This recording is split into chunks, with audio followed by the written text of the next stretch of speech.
பறக்குது மனசு. Co-presented by Stepstone Promoters மற்றும் Fantastic Jayachandranil ஆடி சேல். அஞ்சாத வீர ஆஞ்சநேய பேர ஆனாலும் அவளை பார்த்தா அடங்காத கால அடிச்சு போடுவாள ஆனாலும் அவளை பார்த்தா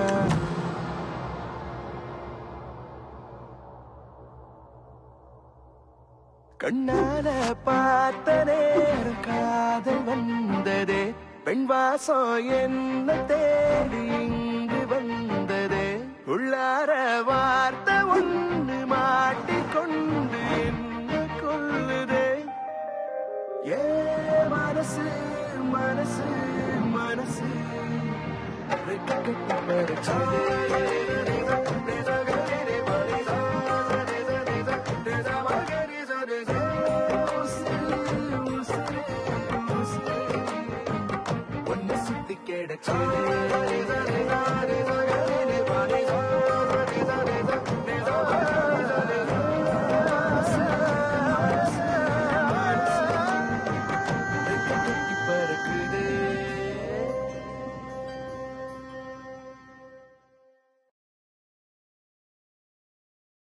இவங்க செஞ்ச தப்புக்கு தண்டனை கொடுத்தே ஆகணும்.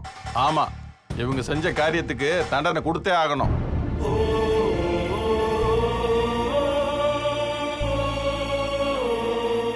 நான் தாயாராம கொடுக்க போற தண்டனை என்னன்னு தெரியுமா?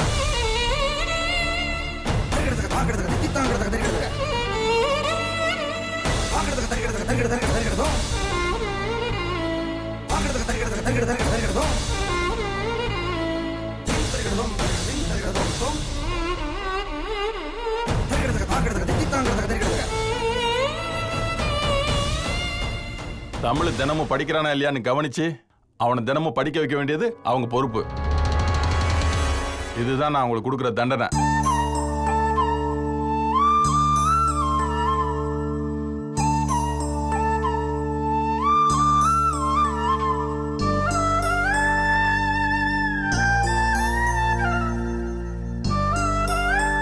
என்ன எல்லாரும் அப்படி பாக்குறீங்க?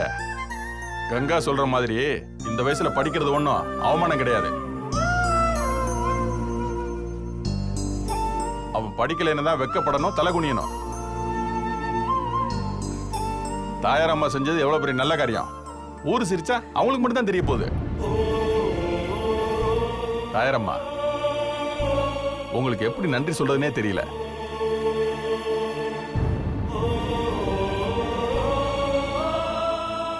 எங்களுக்கு வராத யோசனை உங்களுக்கு வந்திருக்க.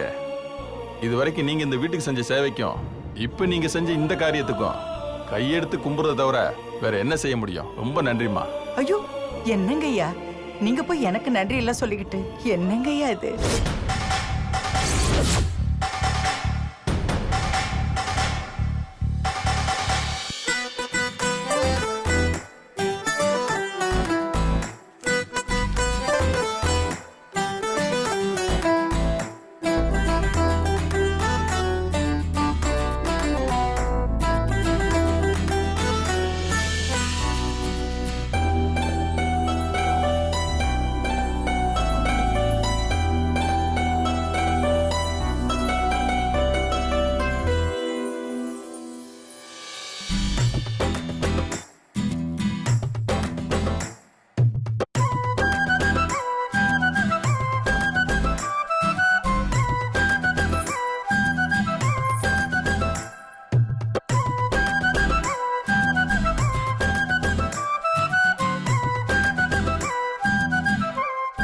நேத்து சாயங்காலம் பிரேஸ்லெட்டை கழட்டி இங்க வச்சுட்டு தாயாரம்மா கூட இருந்ததுனால தமிழுக்கு திருப்பி கொடுக்கணுங்கிற விஷயத்தையும் மறந்துட்டேன்.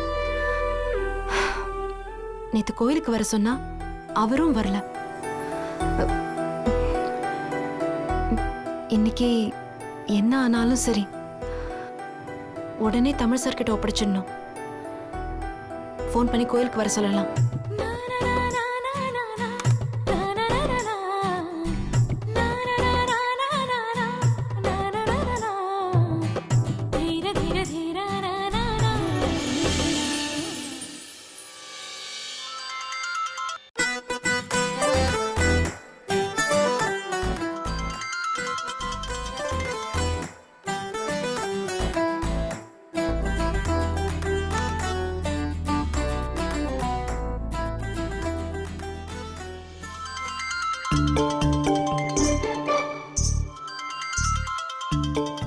இந்த நம்பர்ல இருந்து என்ன மலர் டீச்சர் கூப்பிட்டாங்க. இப்ப எதுக்கு கூப்பிடுறாங்க?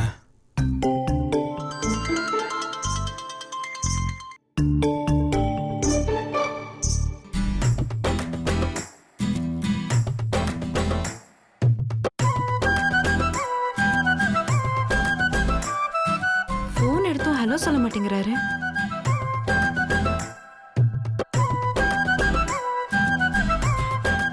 நான் மலர் பேசுறேன். ஆ தெரியும்.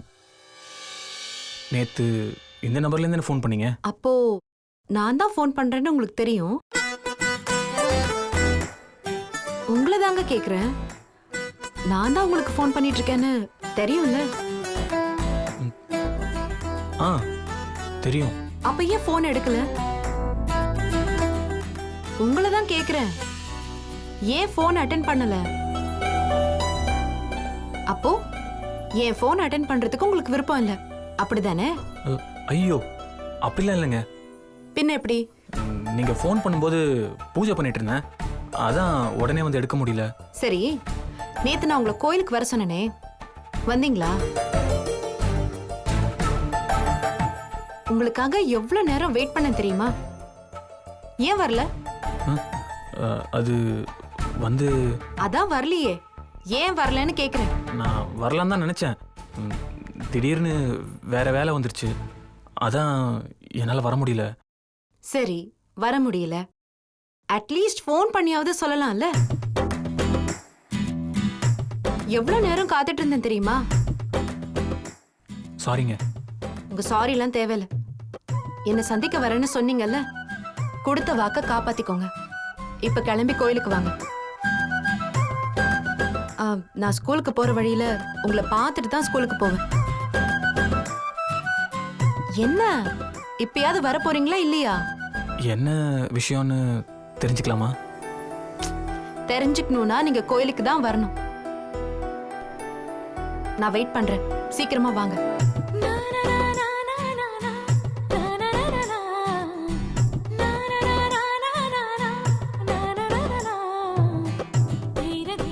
டீச்சர் என்ன சொல்ல போறாங்க? எதை பத்தி பேச போறாங்க? ஐயோ, பூஜையை வர மறந்துட்டோமே.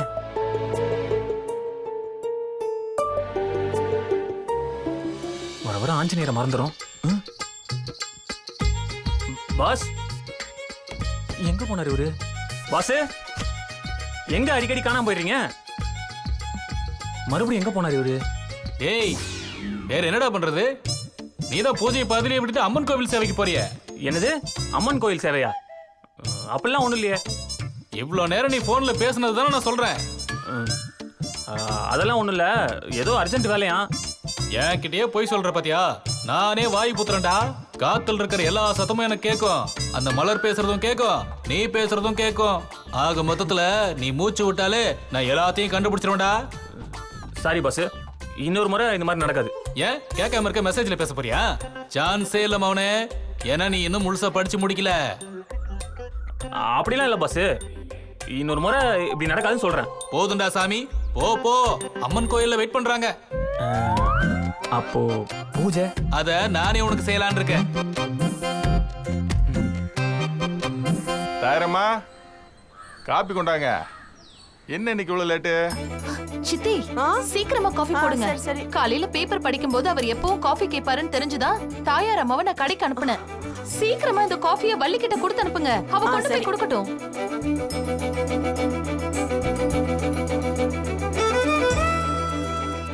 மாமா, காபி. என்னம்மா நீ கொண்டு வந்திருக்க? தாயரம்மா எங்க? அவங்க கடைக்கு போயிருக்காங்க மாமா. நீங்களும் எத்தனை நாளைக்கு தான் தாயார் அம்மா போடுற காஃபியே சாப்பிடுவீங்க? இன்னைக்கு ஒரு நாள் வள்ளி போட்ட காஃபியை சாப்பிட்டு பாருங்க. நாங்க எல்லாரும் வள்ளி போட்ட காஃபியை தான் சாப்பிட்டோம் இல்ல கங்கா? ஆமாமா. என்ன மாமா, கங்காக்கு இன்னைக்கு இவ்வளோ பில்டப்பு? பயங்கரமா ஆகாவுக்க சொல்லிக்கிட்டு இருக்கே. டேய், இதெல்லாம் அரசியல் சகஜம்டா. சும்மா வேடிக்கை மட்டும் பாரு. காஃபி குடிக்கிறத தவிர வேற எதுக்கு வாயை தரக்கூடாது. முயற்சி பண்றேன். I will try. காஃபியை குடிங்க ஐயா, ஆறிட போகுது. ரொம்ப சூடா இருக்குமா.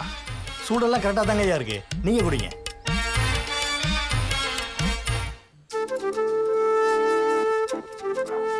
ஆஹா, ரொம்ப பிரமாதமா இருக்குமா. இவங்கெல்லாம் சொல்லும்போது நான் என்னமோ நினைச்சேன். வள்ளி, உன் கையால போட்ட காப்பியை குடிக்கும் போதே இப்படி இருக்குன்னா உன் கையால சமைச்சா? மாமா, வள்ளி கையில மட்டும் சாப்பாட்டுக்கு மாட்டினாரு, கல்யாணம் வரைக்கும் கூட இந்த பாடி தாங்காது. சொல்லிட்டேன், அதுக்கப்புறம் உங்க இஷ்டம். நல்ல வேலை, காப்பி அக்கா போட்டு கொடுத்ததுனால தப்பிச்சாரு. அதே இது வள்ளி போட்ட காப்பியை குடிச்சிருந்தாருன்னா ஐயா ஆத்து பக்கம் போயிட்டு திரும்பி வந்திருக்கவே மாட்டாரு. ஏய் சுமாரா, காஃபி உங்க அக்கா போட்டு கொடுத்தணும்னு நமக்கு தெரியும், பெருசுக்கு தெரியுமா? நாளைக்கு சாப்பாடும் அப்படித்தான், நீ சைலண்டாரு. ஆமாங்க ஐயா, அவ கை பக்குவம்னா அப்படி ஒரு கை பக்குவம். சும்மா அவ கையால ஒரு உப்பள்ளி போட்டா கூட பாயசம் மாதிரி இனிக்கும்னா பாத்துக்கோங்களேன். மாமா, அக்கா கொஞ்சம் ஓவரா போயிட்டு இருக்கா, சொல்றதுக்கு ஒரு அளவு வேண்டாமா? உப்பள்ளி போட்டா பாயசம் மாதிரி இருக்குன்றா, இதெல்லாம் டூ மச் மாமா. டேய், உன் குடும்பமே அப்படித்தான்டா. உன் சொந்த அக்காவை பார்த்து நீயே எவ்வளோ கோவப்படுறியே, நான் எவ்வளோ கோவப்படணும்? இந்த விஷயத்துல மட்டும் என் ஆதரவு உனக்கு தான்டா. நாளைக்கு கல்யாணம் பண்ணி வச்சதுக்கு அப்புறம் வள்ளியோட புருஷன் ருசியா காஃபி சாப்பிட வேண்டாமா?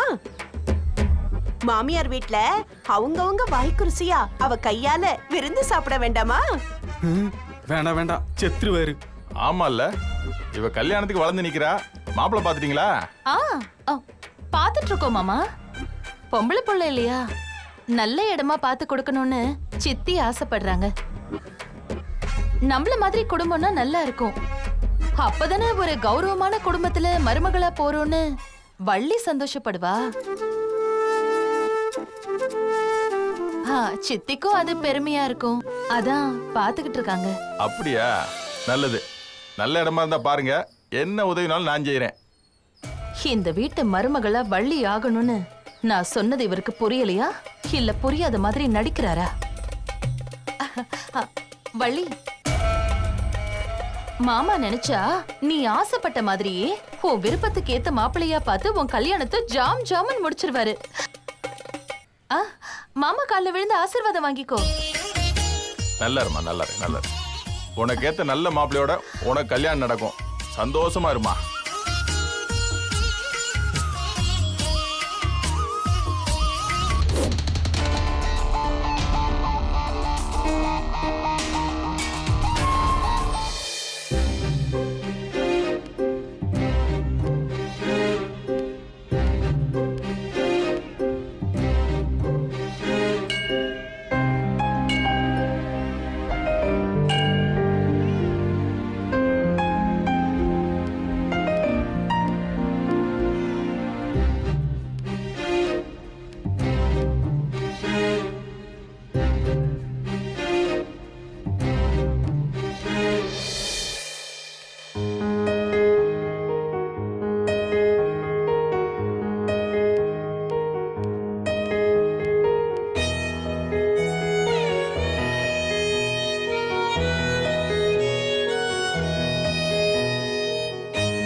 குங்குமம் எடுத்துக்கோங்க.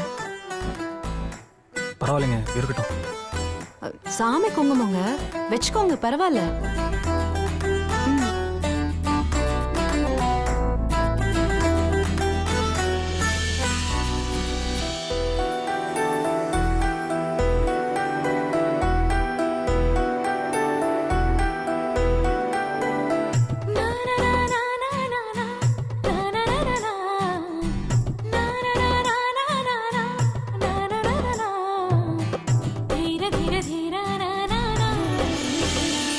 சாமி கும்பிட்ட உடனே கோயிலை விட்டு போக கூடாது, உட்காரணும்னு சொல்லுவாங்க.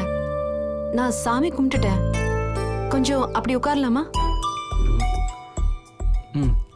வாங்க.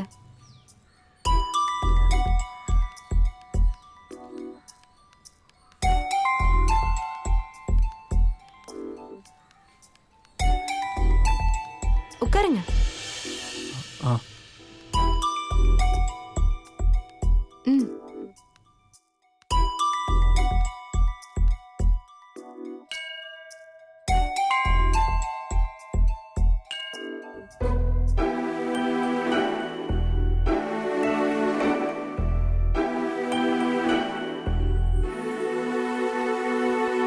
தமிழ் சார், இதை உடைச்சு கொடுங்க.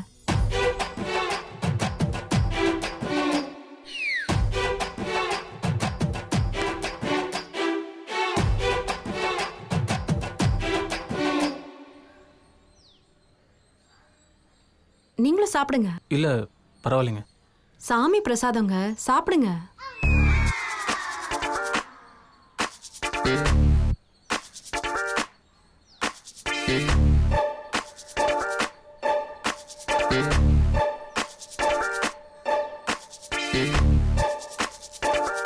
இதை ஏன் எனக்கு கொடுத்தீங்க? அன்னைக்கு நீங்க தோட்டத்துக்கு வந்திருந்தப்போ உங்க கையிலேருந்து கீழே தவறி விழுந்துருச்சு போல. அது என் கண்ணில் பட்டுச்சு, அதான் உங்ககிட்ட திருப்பி கொடுத்துட்டேன். முதல்ல நீங்க இதை புடிங்க. ஏங்க என்னாச்சு? புடிங்கன்னு சொல்றேன்ல.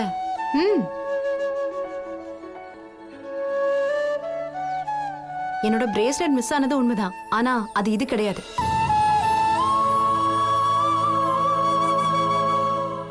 இல்லைங்க, அதுதான் இது. கிடையவே கிடையாது.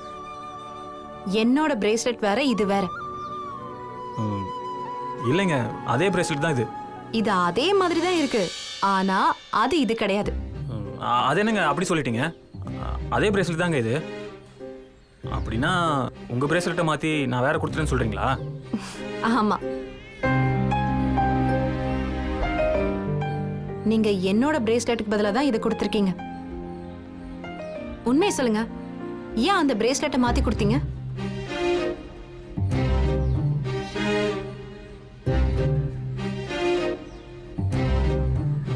சாரிங்க, நான் பொய் சொல்லிட்டேன். பிரேஸ்லெட்டை மாத்தி தான் கொடுத்தேன். அப்போ உண்மையை சொல்லுங்க, ஏன் அந்த பிரேஸ்லெட்டை மாத்தி கொடுத்தீங்க? நான் உண்மையை சொல்லிடுறேங்க. உங்க பிரேஸ்லெட்டு என் கையில கிடைச்ச அப்புறம் உங்ககிட்ட ஒப்படைக்கலாம் தான் பல முறை முயற்சி பண்ணேன். ஆனா முடியல. திடீர்னு உங்க பிரேஸ்லெட்டு காணாம போயிருச்சு.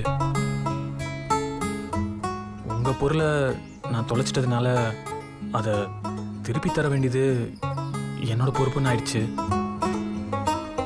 கடைக்கு போய் அதே மாதிரி இருக்கிற அச்சசல் இந்த பிரேஸ்லெட்டை வாங்கிட்டு வந்து ஒப்படைச்சேன். அதே மாதிரி இருக்கிறதுனால உங்களுக்கு தெரியாதுன்னு நினைச்சேன். ஆனா நீங்க கண்டுபிடிச்சிட்டீங்க. எப்படி கண்டுபிடிக்காம இருக்க முடியும்? என்னோட பிரேஸ்லெட் கவரிங் நகை. என்னது, கவரிங்கா? ஆமாங்க, ஃபேன்சி ஸ்டோர்ல 25 ரூபாய்க்கு வாங்கினேன். ஆனா நீங்க 1000 கணக்கில் செலவு பண்ணி தங்கத்துல அதே மாதிரி வாங்கி கொடுத்துருக்கீங்க. இந்த தங்க பிரேஸ்லெட்ல 916ன்னு போட்டிருக்கு. திடீர்னு அதை பார்த்து தான் நான் கண்டுபிடிச்சேன். அதான் உங்ககிட்ட திருப்பி கொடுத்துடலான்னு கூப்பிட்டேன். இந்த தங்க பிரேஸ்லெட் உங்ககிட்ட ஒப்படைச்சாதான் எனக்கு நிம்மதியா இருக்கும். இல்லைங்க, பரவாயில்ல, இதை நீங்களே வச்சுக்கோங்க. அது எப்படி உங்க பிரேஸ்லெட்டை நான் வாங்குவேன்? இது தங்கம், உங்களோடது. பரவாயில்ல, இதை வச்சுக்கோங்க. இதை வச்சுட்டு நான் என்ன பண்ண போறேன்? இது என்ன செய்வீங்களோ அது உங்க இஷ்டம். உங்க கைக்கு கிடைச்ச அடுத்தவங்க பொருள் எப்படி உங்ககிட்ட இருக்கக்கூடாதுன்னு நீங்க நினைச்சீங்களோ அதே மாதிரி தான் நானும். இது உங்களோட பொருள், அது எப்படி நான் வாங்குவேன்? என்னோடது வெறும் கவரிங் நகை தான். அதோட மதிப்பு 25 ரூபாய். அந்த 25 ரூபாவை கொடுங்க. கொடுங்க. உங்க தங்க பிரேஸ்லெட்டை திருப்பி கொடுத்துட்டேன்ல, என் கவரிங் நகைக்கான காசு கொடுங்க.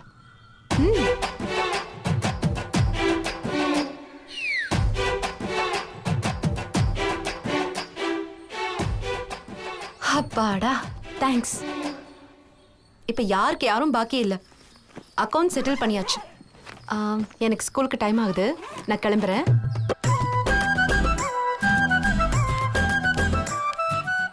எனக்கு இவங்க நேர்மை பிடிச்சிருக்கு. இருந்தாலும் உங்க நேர்மை எனக்கு பிடிச்சிருக்கு.